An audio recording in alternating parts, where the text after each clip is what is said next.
Imagine you're driving through the Russian forest. We're talking deep, endless birch forests in the Ural Mountains. It's 1985. You have a map on the dashboard, a standard Soviet-issue map. According to that piece of paper, there is absolutely nothing around you for 100 miles. Just trees, maybe a stray fox, and silence. But if you were to look out the window, really look, you'd see something that doesn't make sense. You'd see a road that splits off into the woods, a road that is paved perfectly, better than the highway you're on. And if you were crazy enough to turn the wheel and follow it, you wouldn't find a cabin or a logging camp. You would hit a wall, not a metaphorical wall, a literal double-layer barbed wire fence stretching as far as your eyes can see. Watchtowers, armed guards with AK-47s who aren't looking for foreign spies. They're looking for you. Behind that wall is a city, a massive city. It has apartment blocks, schools, theaters, parks, and bus routes. Tens of thousands of people live there. They fall in love, they have jobs, they walk their dogs, but they don't exist. They have no address. If they send a letter, they use a fake P.O. box in a different city entirely. They aren't in the census. If you were born there, your birth certificate says you were born somewhere else. This isn't a conspiracy theory. This was the reality for over 1 million people in the Soviet Union. These were the Zatos, Zakrytie Administrativno-Territorialnie Obrazovania, closed administrative territorial formations. We call them the secret cities. And here is the crazy part. The Soviet Union collapsed over 30 years ago. The Iron Curtain fell. The maps were redrawn. But these cities, they didn't just open the gates and join the rest of the world. They stayed shut. Today, right now, while you watch this video, hundreds of thousands of people are still living behind those fences, needing special passes to enter and exit, living in a bizarre, suspended animation. While Moscow and St. Petersburg race toward the future with iPhones and Starbucks, these places hit the pause button. They are trapped in the 1980s. And the scariest part? They like it that way. So your first instinct when you hear closed city with armed guards is probably prison. You're thinking of a gulag. You're thinking these people were forced to be there, slave labor for the Soviet military machine. But that is completely wrong. And understanding why that's wrong is the key to understanding why these places still exist today. To get it, you have to understand the economy of the USSR in the 1970s and 80s. Outside the fence, in normal Russia, life was hard. We're talking empty shelves. You'd stand in line for 3 hours just to get a chance to buy sausage that was mostly soy and gristle. You'd wait 10 years to get a car. An apartment? Maybe you'd share a bathroom with 3 other families. It was the era of deficit. But inside the Zato, inside the secret city, it was paradise. The Soviet government needed these people happy. These weren't prisoners, they were the elite. They were the nuclear physicists, the engineers, the chemists building the bomb, enriching the uranium, and designing the biological weapons. You don't want the guy building your nuclear arsenal to be hungry or grumpy. So Moscow flooded these secret cities with stuff nobody else could get. Former residents tell stories about it with tears in their eyes. They remember walking into the grocery store in their secret city, let's call it Chelyabinsk 40 because it didn't have a real name then, and seeing mounds of fresh meat, oranges, bananas in the middle of a Russian winter, chocolates that didn't taste like wax. They had their own theaters. Their schools had the best teachers because the pay was double or triple what you could make in Moscow. The crime rate was virtually zero. Why would anyone steal when everyone has everything they need? Plus, to even get in, you had to be vetted by the KGB. Your neighbor wasn't a drunk. He was a PhD in theoretical physics. This created a very specific psychology. It wasn't a feeling of confinement, it was a feeling of superiority. The fence wasn't there to keep you in, it was there to keep the rabble out. The residents looked at the fence the same way a billionaire in a gated community in Los Angeles looks at their security gate. It was a status symbol. It meant, I matter. I am special. The state loves me. They lived in a bubble of socialism that actually worked. only because it was artificially propped up by the military budget. But bubbles burst. Fast forward to 1991. The Soviet Union dissolves. The flag comes down over the Kremlin. This was a time of absolute chaos for Russia. The ruble became worthless. The wild 90s began. Gangsters ruling the streets, oligarchs seizing factories, poverty skyrocketing. The supply chains broke. The sausage trains stopped running. Now, imagine you are in one of these secret cities. Suddenly, the ministry in Moscow stops answering the phone. The regular shipments of oranges and meat stop arriving. You look at the TV and you see the country falling apart. Logic dictates that the fences should come down. The secrets were out, right? The Cold War was over. There was no need to hide anymore. But the residents of the Zatos did something unexpected. They didn't demand freedom, they panicked. They looked at the chaos outside, the crime, the uncertainty, the capitalism, and they looked at their quiet, clean streets, their manicured parks, their statues of Lenin that were still shiny and polished, and they slammed the doors shut. They lobbied the new Russian government to keep their closed status. They fought to keep the fences up. Why? Because the fence was the only thing they had left. It was the only thing separating their orderly Soviet lives from the anarchy of the new Russia. Even though the shops weren't as full as they used to be, the structure remained. The identity remained. This is where the time freeze happens. While Moscow rushed to build skyscrapers and neon signs, the secret cities enacted a cultural preservation order on themselves. They kept the Soviet street names, Lenin Street, Victory Avenue, Komsomol Square. They kept the Soviet murals. They kept the mindset. If you visit one of these cities today, and yes, you still can't just drive in, you need a special invitation from a relative or a work permit, it feels like you've stepped into a museum, but it's a museum where the exhibits are real people. The architecture is strictly brutalist Soviet blocks. There are no flashing billboards for Coca-Cola or H&M, or at least far fewer than in a normal city. The pace of life is slower. It's quiet, but this nostalgia comes at a terrifying price. Because while they were locking the doors to keep the 1990s out, they were locking themselves in with something else, something invisible.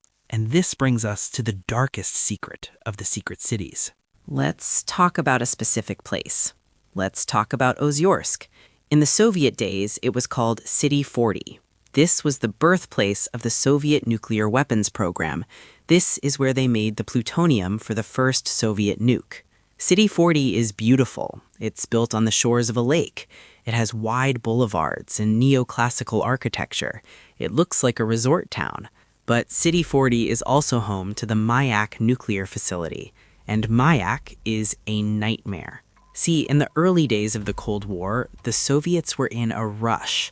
They didn't care about the environment. They cared about beating the Americans. So for years, they dumped high-level radioactive waste directly into the Teka River. Residents in nearby villages, outside the fence, got sick. Strange burns, leukemia. But inside the city, the residents were told everything was fine.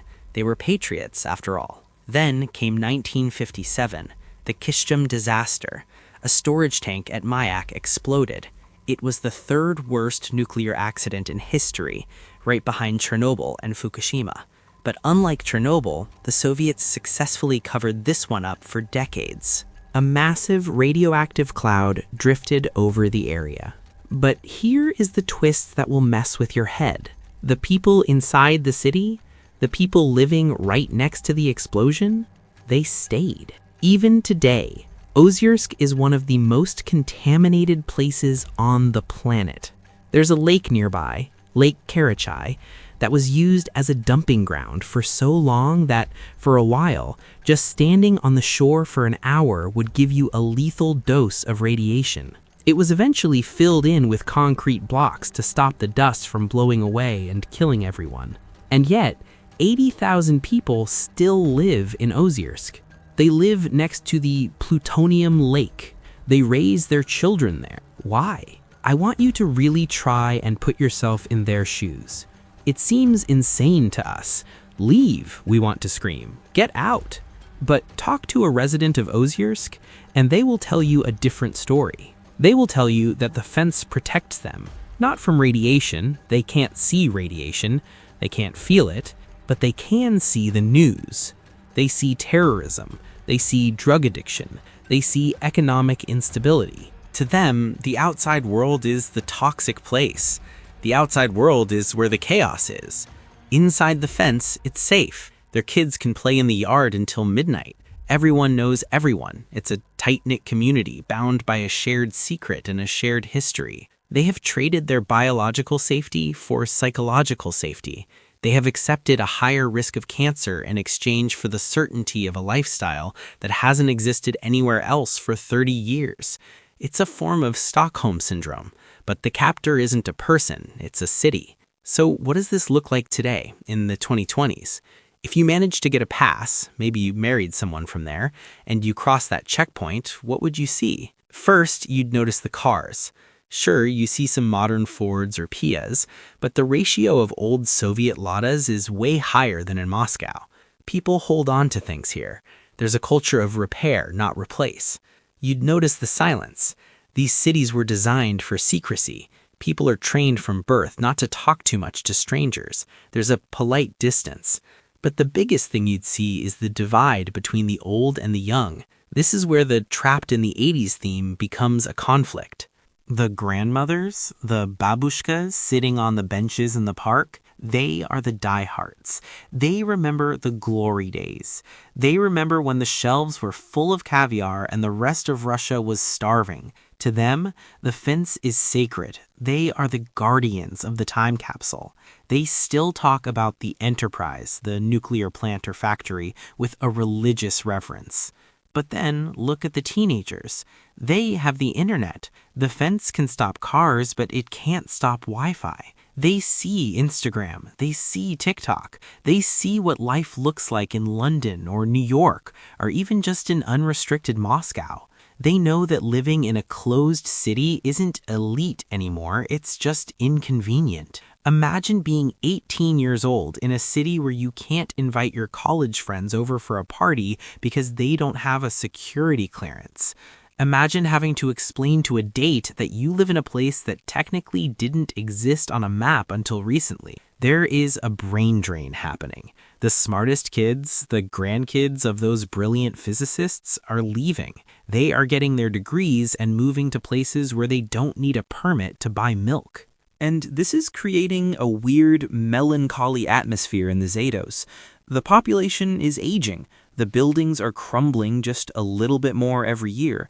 The Soviet murals are fading. The time capsule is starting to leak, but the government isn't opening them up. In fact, under the current political climate in Russia, the grip is tightening again. The paranoia of the Cold War is back in fashion. The secret city is once again becoming a useful tool for a state that wants to control information and production.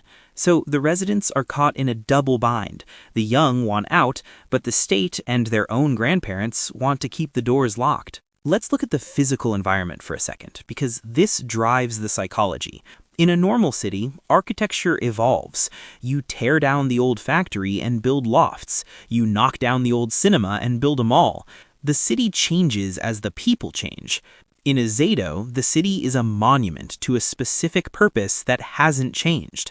The layout of these cities was designed by central planners in Moscow in the 1950s. They were built to be socialist utopias, wide avenues for parades, massive squares of culture. Because the economy of these cities is entirely dependent on the state, usually one massive factory or military base, there is no private investment coming in to change the skyline. There are no developers building condos. So when a resident walks to work, they are walking through a 1960s vision of the future. They pass the House of Culture, which still hosts folk dances and patriotic concerts. They pass the Alley of Labor, lined with photos of the best workers at the plant. This physical environment reinforces the mindset. It's hard to think like a modern, globalized individual when your entire visual world is telling you that you are a cog in the Soviet machine. It creates a feedback loop.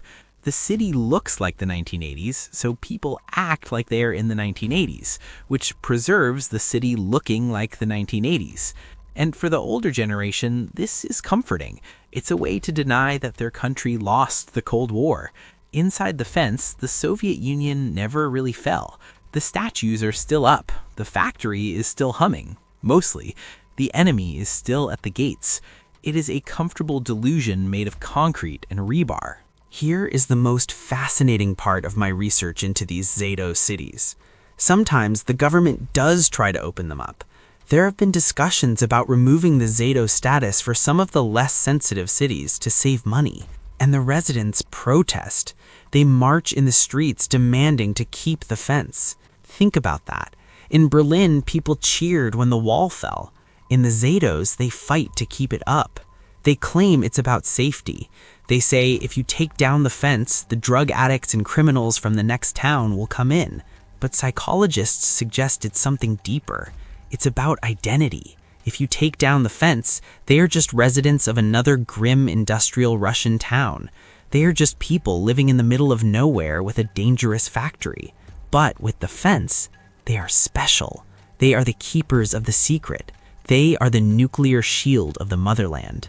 The fence gives their lives meaning. There is a story of a woman in Sarov, another famous closed city, who went on vacation to Turkey, her first time really traveling abroad. She came back early. She said she felt exposed out there. She missed the checkpoint. She said passing through the security gate on her way home felt like a warm hug. That is the power of the Zato. It rewires your brain to fear freedom. So why are the USSR's secret cities trapped in the 1980s? It's not just because of bureaucracy. It's not just because of the nuclear reactors or the military secrets. It's because the people inside are holding on to a version of the world that doesn't exist anymore. They are living on an island of order in an ocean of history that has moved on without them. When we look at these cities with their retro cars and their silent streets and their deadly lakes, we are looking at a living experiment.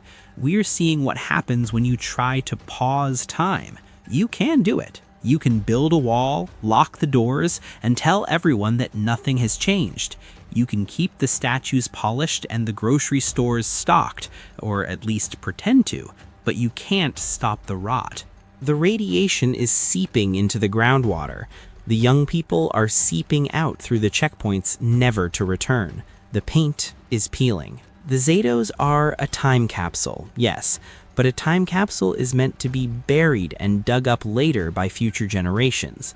These cities are trying to live inside the capsule, and the air is running out. For now, the gates remain closed. The guards still check the passes.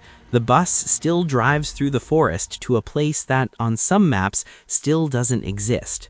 And inside, the dream of the Soviet Union lives on, quiet, proud, and slowly dying. Thanks for watching.